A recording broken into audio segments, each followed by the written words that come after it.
Hey there, and welcome back to the channel. So I'll be the first to admit it, I'm more of a developer. I'm not really a designer. And as you can probably see by the designs that are scrolling on your screen right now, it's pretty easy to see. I mean, put me in front of some tricky Laravel code or a complicated WordPress project, and that's where I fit in. That's my home, basically. I've been doing that for over a decade at this point. But a blank design or Figma file, and ooh, that's a little bit harder for me. Staring at a blank screen and trying to create something from nothing is really, really hard for me.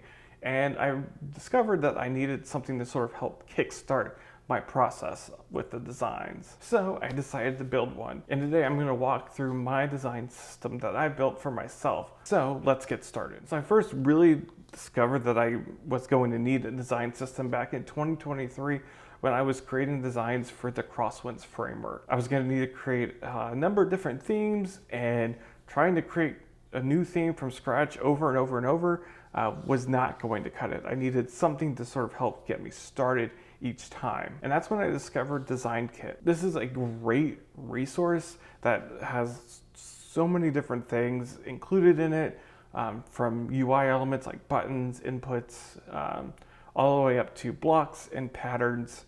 And it was just perfect for me. And I started to use it, and while I had to switch from Sketch app at the time over to Figma and having to learn a whole new program as well as this, sort of design kit thing. Over time, I got more and more used to it and really discovered that it was helping my design process go quicker. In fact, I was able to design themes in like under a week, which was incredible. And as time went on, I was also discovering that I was using a lot of these things, or not using a lot of these things, or having to customize some of these things, and really discovered that I was going to need my own design system. I was going to need something that worked specifically for my needs, to help me sort of streamline the process, maybe cut down the things that I didn't need, so that I could get started even quicker. And so that's where this design system that I'm about to show you came from. Okay, so first off, I want to start off by just going through Design Kit first, just to show it off, because it's a great resource. It's a great way to sort of start off your own designs or creating your own design system. And I've left a link to it down in the description below if you want to go and check it out. It is a paid resource, but I found it to be totally worth it. And as I mentioned, it's kind of very overwhelming. One of my favorite things is sort of this design exploration. You can put in research, mood board, try out colors, typography, all sort of a contained area. Just, see what works for whatever website you're designing. And then it's also got a place for brand assets. It's got a sort of a grid system. You can put in colors here. Got typography.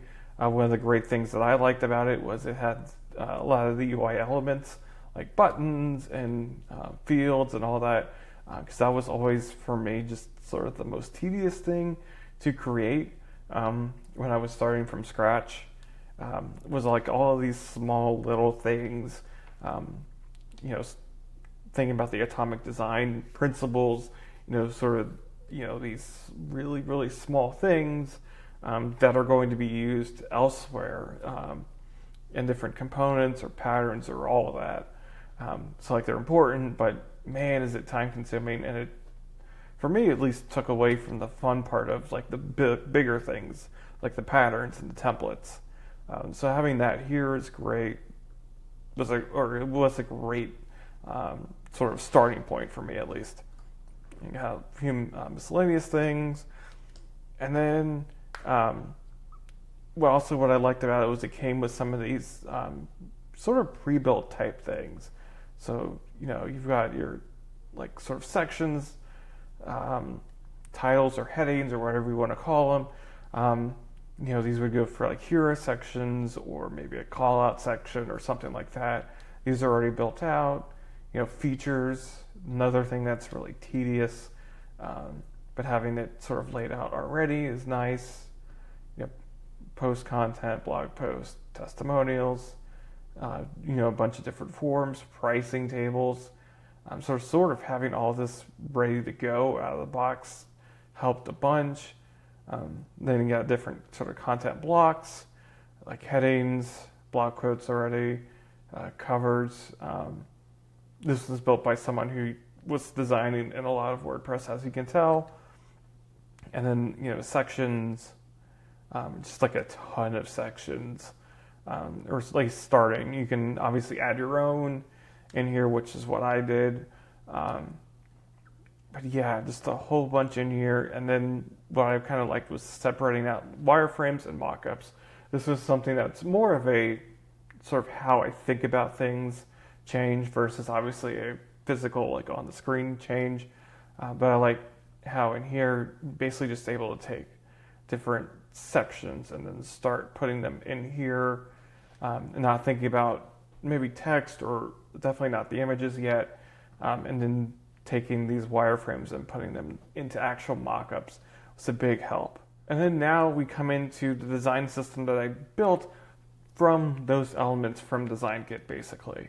And I'm starting here with sort of design exploration, where I take basically that research section and sort of these style tiles.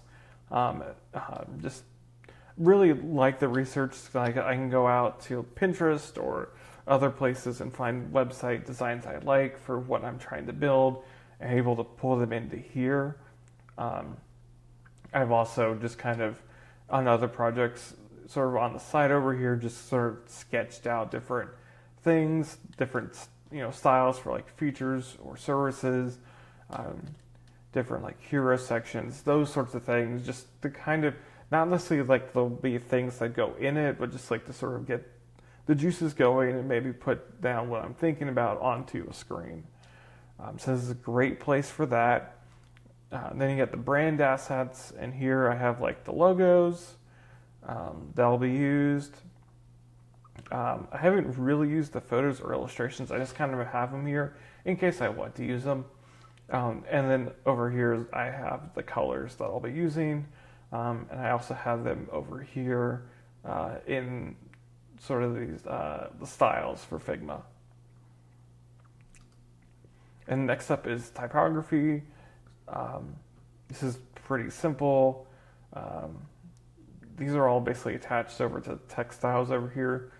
So when I have the fonts that I want, I change them over here, and they'll get changed throughout here and throughout the rest of the design, which is amazing.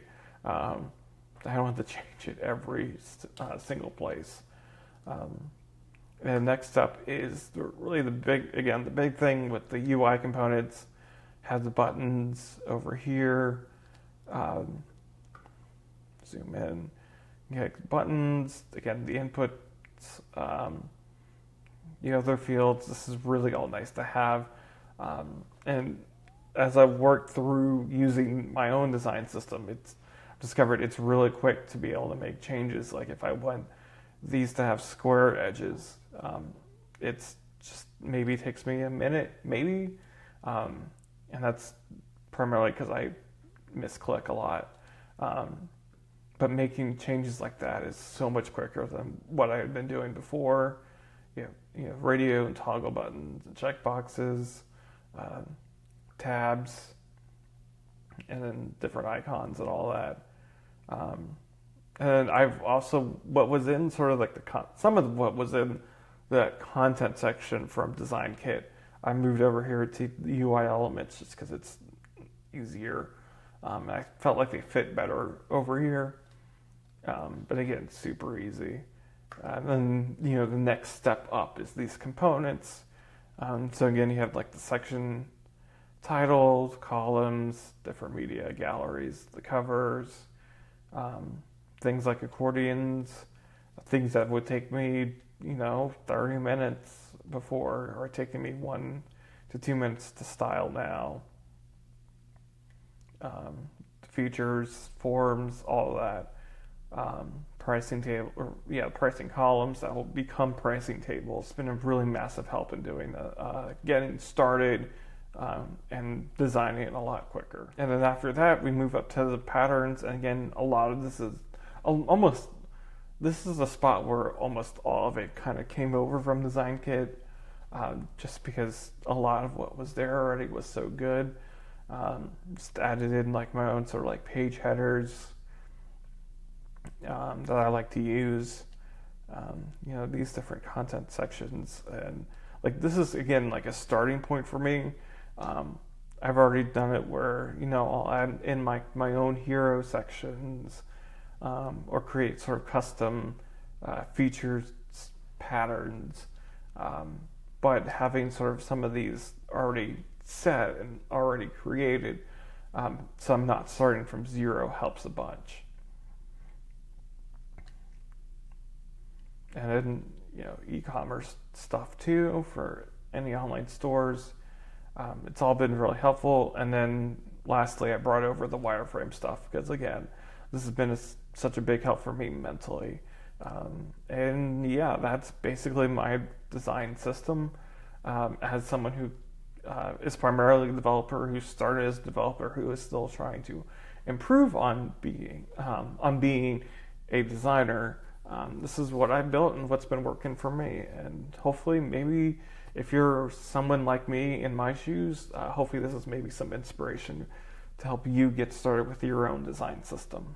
So that's it for today. As you can tell, I'm really happy with how it's turned out so far. And while it's still a living, breathing document that's going to get changed over time, it's really been helpful for me. And I hope it might be inspirational for you, especially if you're like me and you're a developer that is struggling a bit with their design skills. And if you have any questions, be sure to leave them down in the comment section below. And to follow along on my web design and web development journey, be sure to hit the subscribe button and to ring the bell for notifications. But that is it for today. Thank you so much for watching, and I will see you in the next video.